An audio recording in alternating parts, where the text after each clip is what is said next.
The council chamber of the Galactic Confederation hung in the void between stars, a massive structure built from crystallized dark matter that pulsed with ethereal light. Representatives from 47 species gathered in their assigned sections, their forms ranging from the gaseous Velnari to the silicon-based Krathen. But today all attention focused on the obsidian throne at the chamber's apex, where the Ancient One sat in contemplation. Zarketh, the Vraxian ambassador, slithered forward on his segmented body, his three eyes gleaming with predatory confidence. Ancient One, the time has come. This species, these humans, have expanded beyond their permitted zone. They've established colonies in the Tertius Arm without authorization. We must respond with force. The Ancient One remained silent, its form barely visible within the shadows of its throne. It had witnessed the rise and fall of civilizations for over 50,000 years, long before most species in the chamber had discovered fire. They're barely a level 2 civilization, added Ambassador Quillix of the Mentheri Collective, her crystalline form refracting the chamber's light. 300 years since their first crude rockets. They've barely left their own solar system in any meaningful way, and already they presume to claim territory. Emma Rodriguez sat in the small human observation pod, watching the proceedings with growing unease. As Earth's junior diplomatic observer, a position created only 15 years ago when humanity was finally granted limited Confederation status, she had no speaking rights. Beside her, Harry Chen monitored the translation feeds, his fingers dancing across holographic displays. "This doesn't look good," Harry whispered. "The Vraxians have been pushing for this for months." Emma nodded, her jaw tight. 23 species have signed their petition. If it comes to a vote, then we need to understand why they won't, Harry interrupted, gesturing to the screen showing the Ancient One. "Look at the abstention list. Every species older than 10,000 years has refused to support the motion. Why?"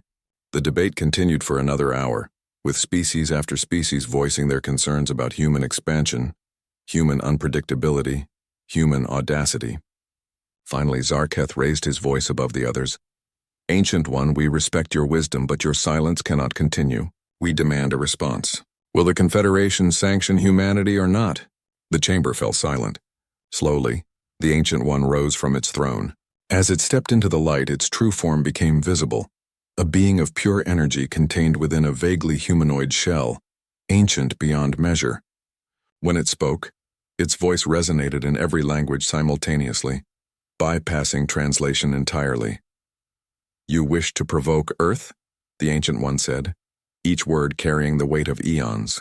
"You believe them weak, primitive, insignificant. They are insignificant," Zarketh hissed. "The Vraxian Empire alone commands 300 star systems. We have weapons that can shatter planets. What do the humans have?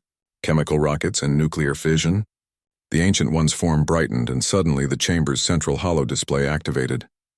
Images began to flow, not of the present but of the past.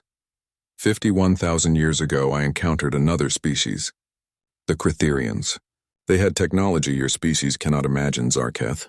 They could manipulate space-time itself, create artificial singularities, and had conquered 2 entire galactic arms.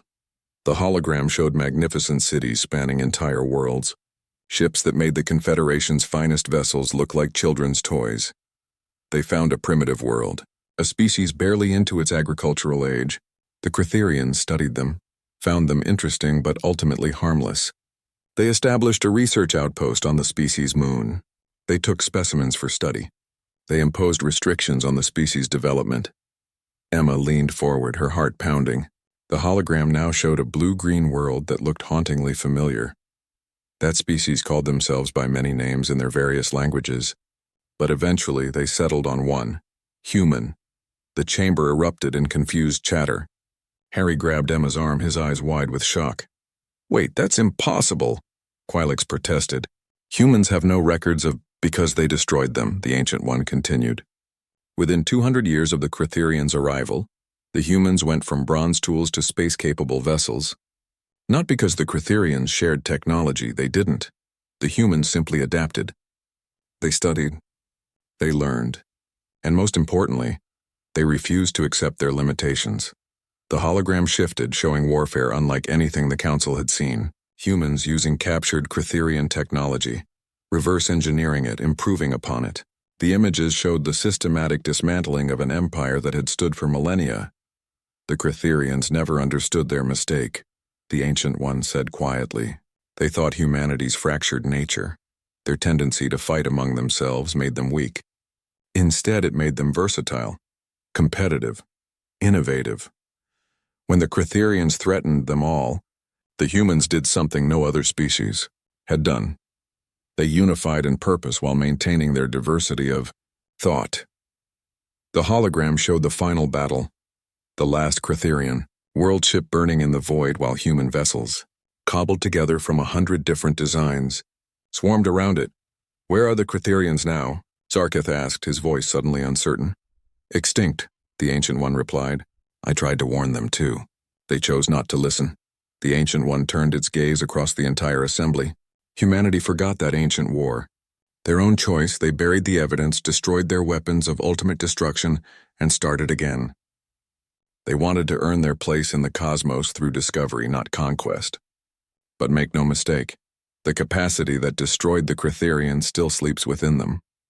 Emma felt tears streaming down her face, not from sadness, but from a strange sense of ancestral pride she couldn't explain.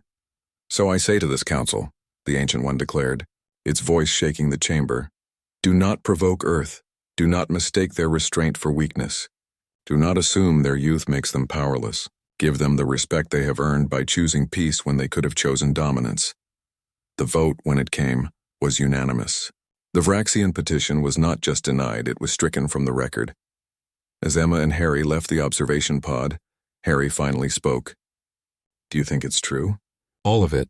Emma looked out at the stars, at the vast universe humanity was just beginning to explore, and smiled. I don't know, but I hope we never have to find out. The end.